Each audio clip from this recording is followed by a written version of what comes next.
Era capaz de reír, sonreír y de repente apasionarse e inspirar miedo, horror y furia.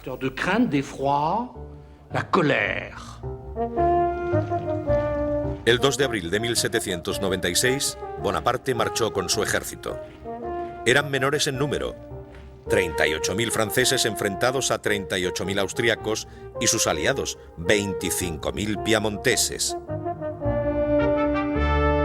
Bonaparte planeó aislar a los austriacos de los piamonteses y luego conquistarles por separado.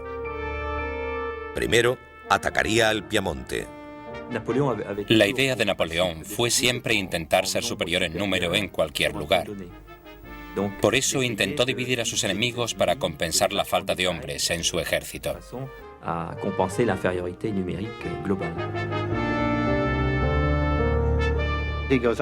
Se dirigió a las montañas y desplegó sus fuerzas.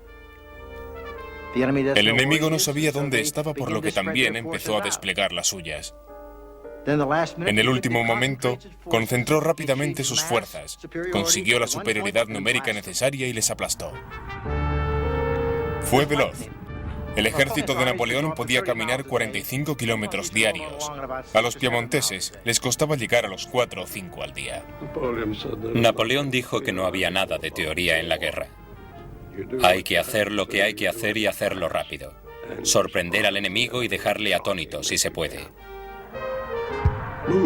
Moverse rápidamente y ser cruel con él.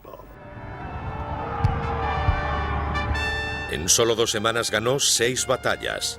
Hizo miles de prisioneros y acabó con el ejército piamontés. Uno de los oficiales piamonteses se quejaría después. Enviaron a un loco que atacaba a derecha e izquierda, por detrás y por delante. Es una forma intolerable de hacer la guerra. El 26 de abril, el Piamonte se rindió. Bonaparte pidió oro y plata y pagó a sus tropas el primer dinero auténtico que veían en muchos años. «Soldados», dijo, «os lo agradecemos». Mientras Bonaparte lideraba a sus soldados hacia la batalla, nunca dejaba de pensar en Josefina, escribiendo carta tras carta a diario.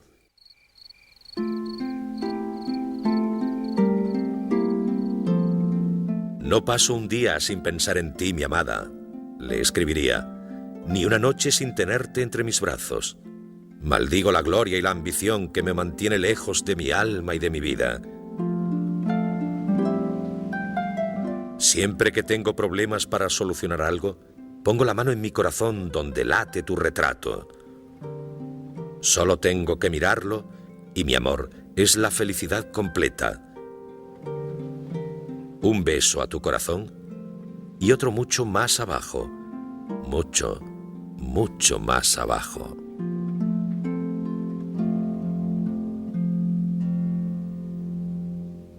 Josefina a veces leía las cartas en alto a sus amigos. Bonaparte, les decía, es tan divertido.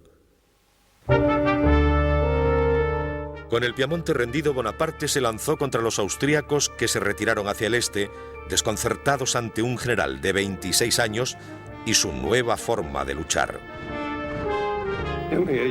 En el siglo XVIII había nobles comandando ambos bandos y tenían un cierto código. Los ejércitos maniobraban, y si podían mantenerlos a raya, todo habría terminado. No habría lucha.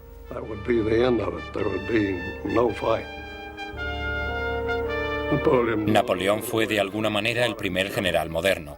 No se acomodó a esos viejos excéntricos del otro bando.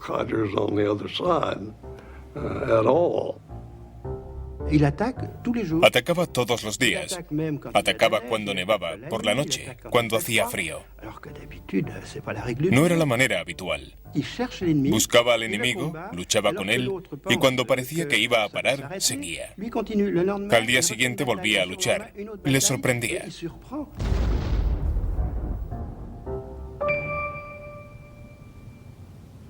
Mientras los austríacos huían, su retaguardia esperaba detener a Bonaparte, haciéndole parar en la pequeña ciudad italiana de Lodi.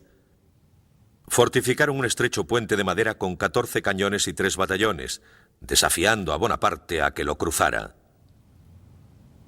El general ordenó un simple asalto frontal en el puente. Todo dependería de la valentía de sus hombres.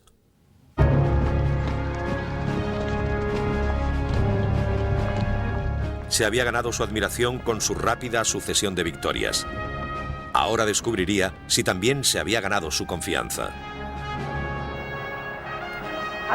¿Cómo se anima a los hombres a hacer algo así? Es cuestión de carisma. Tenía una tremenda presencia. Napoleón era un maestro a la hora de motivar a sus soldados.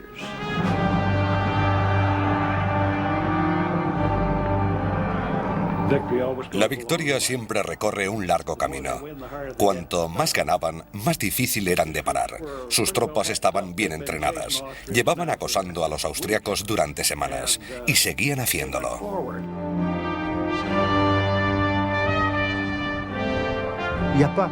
No había tácticas. Las tropas llegaban entusiasmadas y sorprendían rápidamente al enemigo. Era una cuestión de entusiasmo. Todo el mundo se lanzaba a la batalla. Todos se arriesgaban hasta la muerte.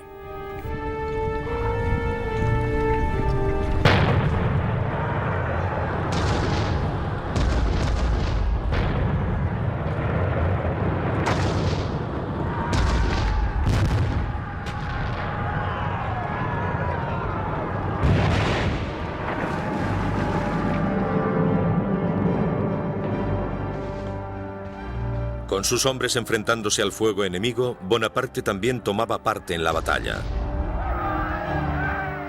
Él se encargaba del cañón, que era un trabajo físico, pero siempre estaba de pie con ellos.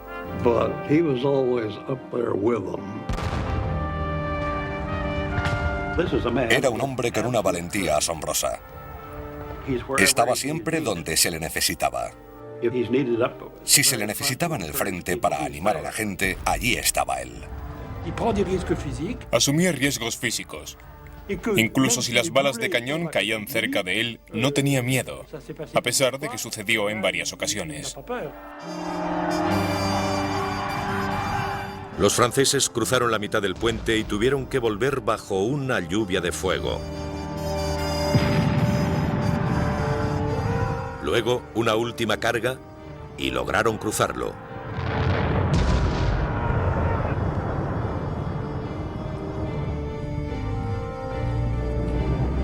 Las armas austriacas quedaron en silencio.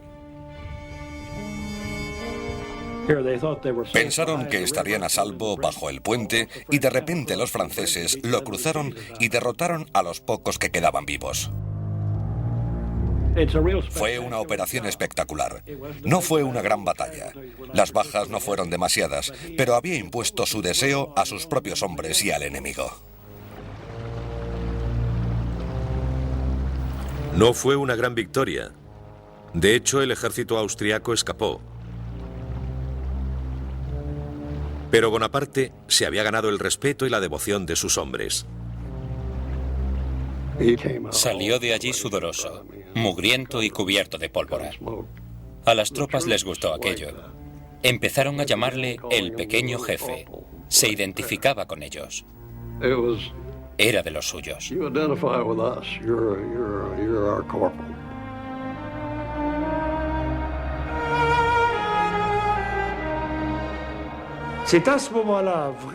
Ese fue el momento en el que empezó a convencerse de que tenía una buena estrella y que su destino le había escogido para realizar grandes cosas.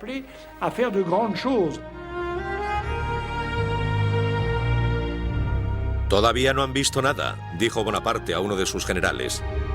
En esta época, nadie tiene la más ligera concepción de lo que es la grandeza. Me corresponde a mí darles ejemplo. Algo ocurrió en aquel momento, algo quizá inexplicable. Fue como un destello.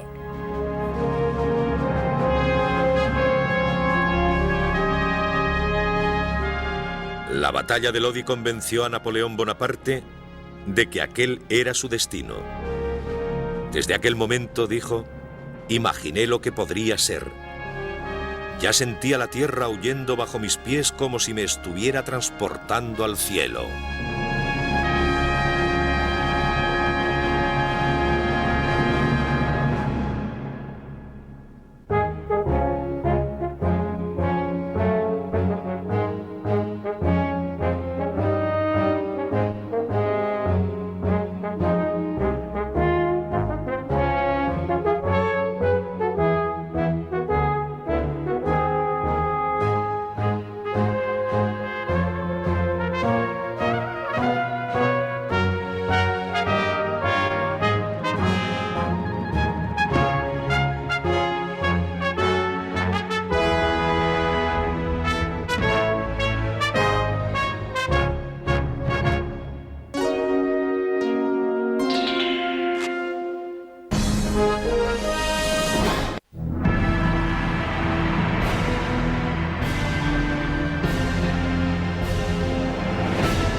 Imperios.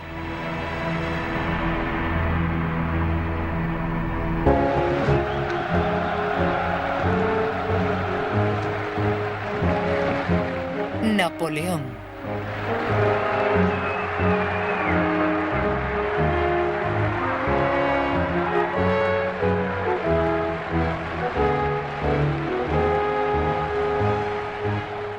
El 5 de mayo de 1796, Bonaparte lideró su victorioso ejército hacia Milán. Fue aclamado por los milaneses como un héroe libertador, el general que les liberaba de los gobernadores austriacos. «Hemos venido para romper vuestras cadenas», proclamó Napoleón. «Nuestra única lucha es contra los tiranos que os han esclavizado».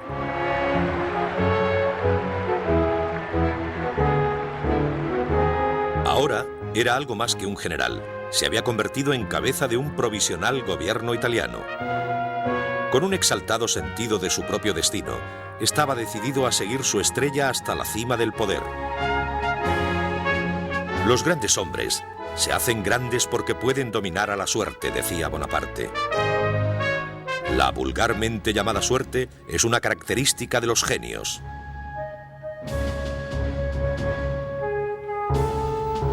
Segunda parte. Dominando la suerte.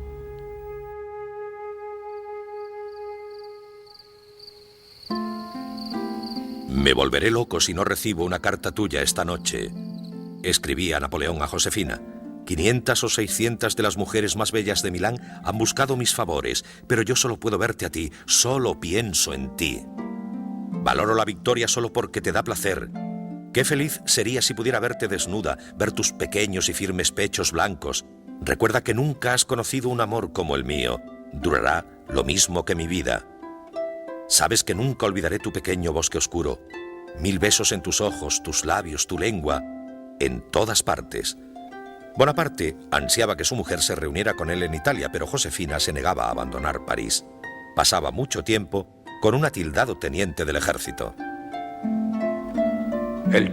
Estaba engañando a Napoleón con un joven oficial infinitamente más seductor que él.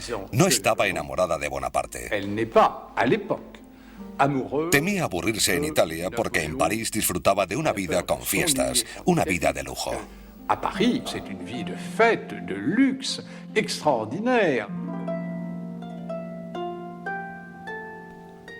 Finalmente, tras miles de cartas de súplica de Bonaparte, Josefina partió hacia Italia desde París. Lloraba, escribió un testigo, como si se dirigiera a una cámara de tortura.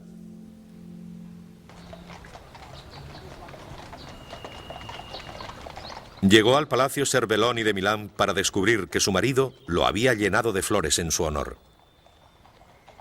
Allí pasaron juntos la tercera noche de su vida de casados. Tras 48 horas, Bonaparte regresó a lo que mejor sabía hacer: luchar.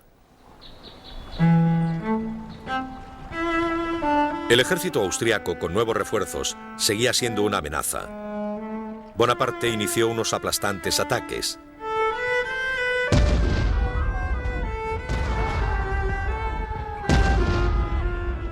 Terminaron en enero de 1797 en una batalla de 3 días en Rivoli, a 90 kilómetros al oeste de Venecia. Sus victorias en Italia comenzaron la leyenda de su invencibilidad, inmortalizada en una serie de pinturas románticas. Bonaparte no era solo un guerrero, también era un propagandista astuto. Desde sus primeros triunfos, Bonaparte entendió que no era suficiente con conseguir victorias. Usaba los cuadros para asegurarse de que sus victorias en Italia fueran conocidas en Francia.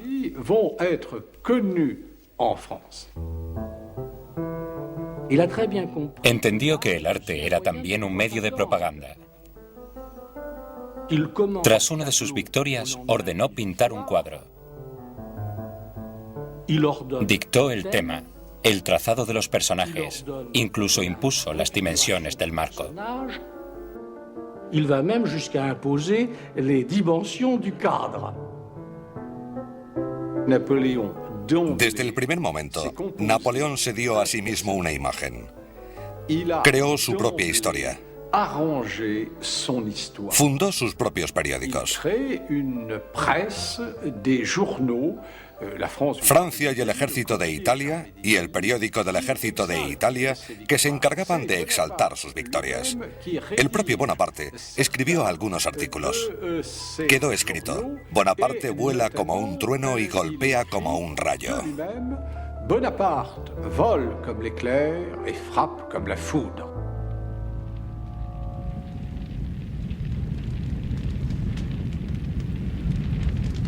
Mientras la fama de Napoleón aumentaba en Francia, se preparaba para su bienvenida en Italia.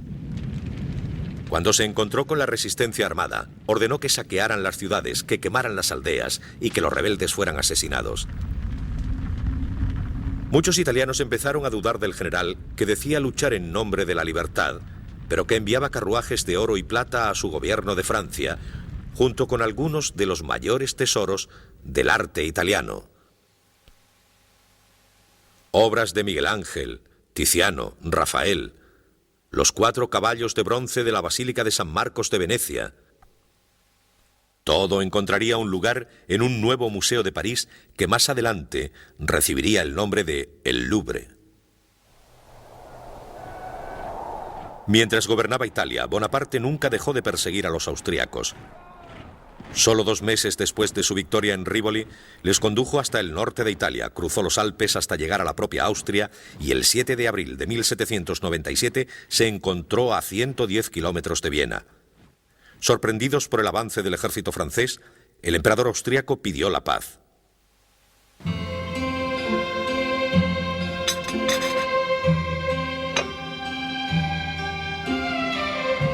El propio Bonaparte negoció con los diplomáticos austriacos. Quería Bélgica, el flanco izquierdo del Rin y una nueva república que se aliara con Francia para hacerse con el norte de Italia. Cuando los austriacos se negaron a sus demandas, Napoleón se enfureció.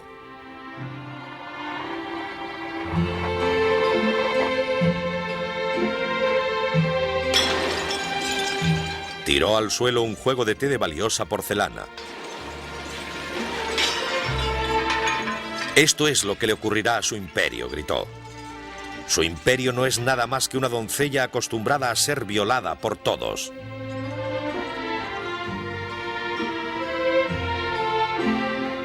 Bonaparte se había comportado como un loco, informó la delegación austriaca a Viena. Existen muchas leyendas sobre esto. Napoleón tenía un carácter fuerte, a veces con reacciones violentas. Y cuando las negociaciones se demoraban demasiado, Napoleón se ponía nervioso. Empezaba a pasear de un lado a otro, golpeaba una pequeña mesa y tiraba al suelo el juego de té.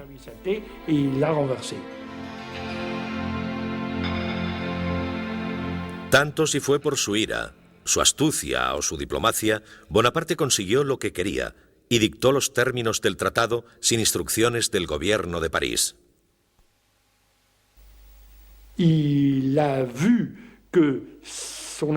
Se dio cuenta de que su inteligencia y sus aptitudes eran más que las simplemente militares. Se había convertido no solo en un gran general, sino también en un posible hombre de Estado. Todo el mundo se dio cuenta de esto, no solo en Italia, sino también en Francia.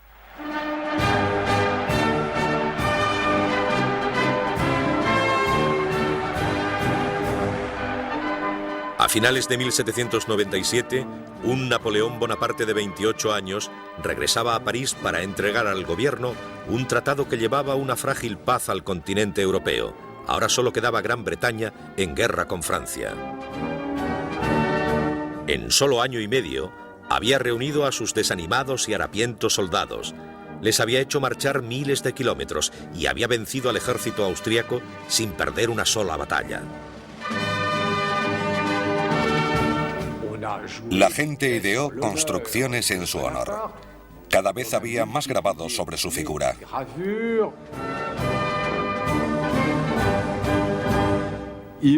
Era un héroe nacional. Los franceses ansiaban tener un héroe, alguien que pusiera fin al caos político en el que se había convertido la República. Una interminable sucesión de gobiernos.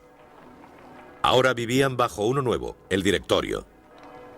Un gobierno parlamentario inestable y frágil que no ofrecía demasiada confianza.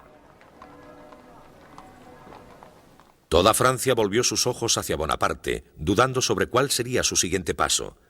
En privado llegó a decir: «Lo que he hecho hasta ahora no es nada. Esto solo es el principio del camino que debo recorrer. No puedo seguir obedeciendo. He probado el mandato y ya no puedo dejarlo». Pero Bonaparte esperaba. La fruta, le dijo a un ayudante de campo, todavía no está madura. El Directorio no era tan débil como parecía. En 1797, Bonaparte no podía organizar un golpe porque temía que quedara obsoleto y en el olvido. Así que tenía que buscar otra expedición que le permitiera demostrar su fuerza militar sin arriesgarse demasiado.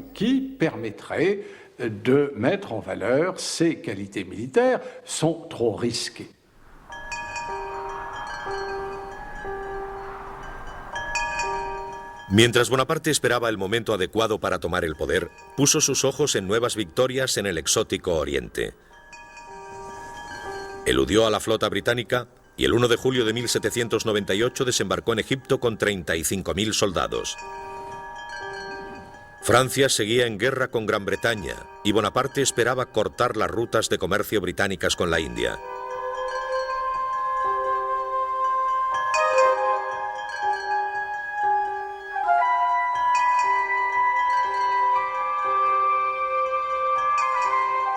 En 1798, Egipto seguía siendo una fuente de maravillas para los europeos. Las tiendas, abarrotadas de turcos y judíos, sirios y griegos. Los minaretes, desde donde sonaba la llamada de una religión extraña. Las esfinges, con la nariz rota, enterradas hasta el cuello en la arena. Bonaparte se encontró en un país de leyendas, de mitos y con una gran historia. Pero fue una locura por su parte, porque todos los cálculos militares de la época decían que era imposible que un ejército europeo conquistara Oriente.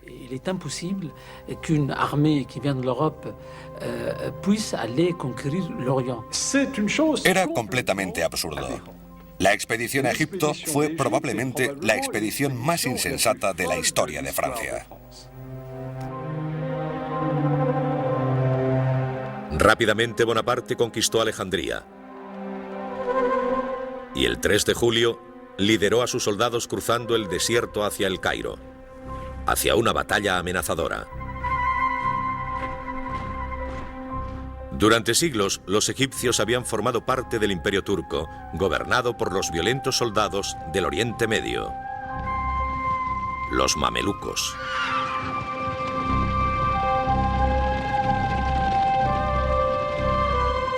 Con valentía, orgullo y crueldad, los mamelucos esperaron sin temor al ejército francés. Un príncipe mameluco les llamó burros. «Les cortaré la cabeza», dijo, «como a las sandías en los campos». No temían a Napoleón. Los mamelucos habían sido educados en los fieros principios de la valentía y la rivalidad. El miedo no formaba parte de su cultura. Tras una marcha de 2 semanas por el desierto, el ejército de Bonaparte divisó las pirámides. Y 10.000 mamelucos se lanzaron con sus caballos por la arena. «Soldados», dijo Bonaparte, «desde lo alto de las pirámides, 40 siglos nos contemplan».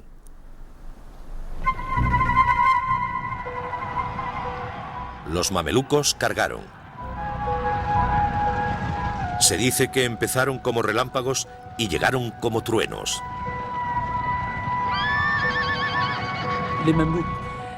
Los mamelucos eran magníficos, espléndidos. Sus caballos se levantaban, se erguían. El propio Napoleón reconoció su valentía. Los hombres de Napoleón permanecieron en formación y aguantaron el fuego hasta que los mamelucos se acercaron a 50 pasos de sus filas.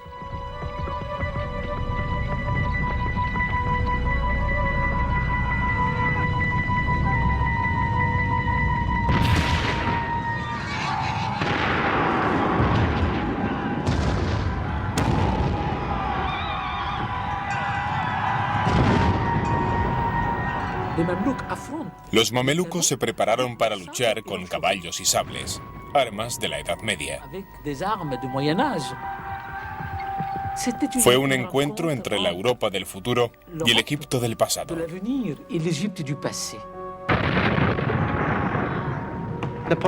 Napoleón organizó su ejército en 5 gigantescos círculos. Había hombres de rodillas y de pie disparando para que el fuego fuera continuo. Los mamelucos se lanzaron contra los círculos y atacaron las posiciones francesas.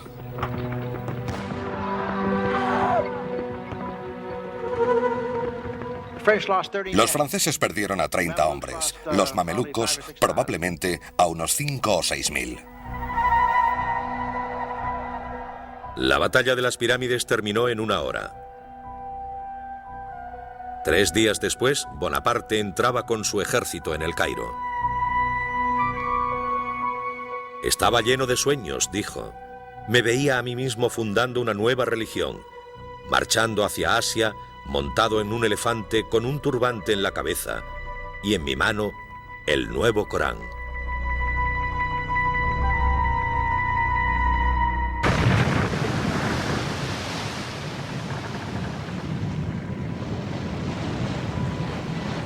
Pero los sueños imperiales de Bonaparte se hicieron rápidamente añicos. El almirante inglés Nelson capturó a la flota francesa anclada en la costa egipcia y la hizo pedazos. Bonaparte y sus 35.000 soldados quedaron atrapados en Egipto.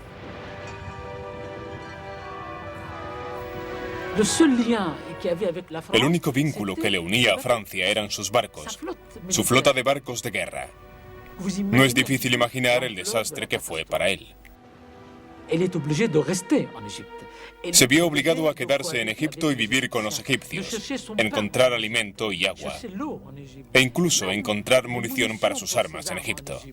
Vivir en Egipto.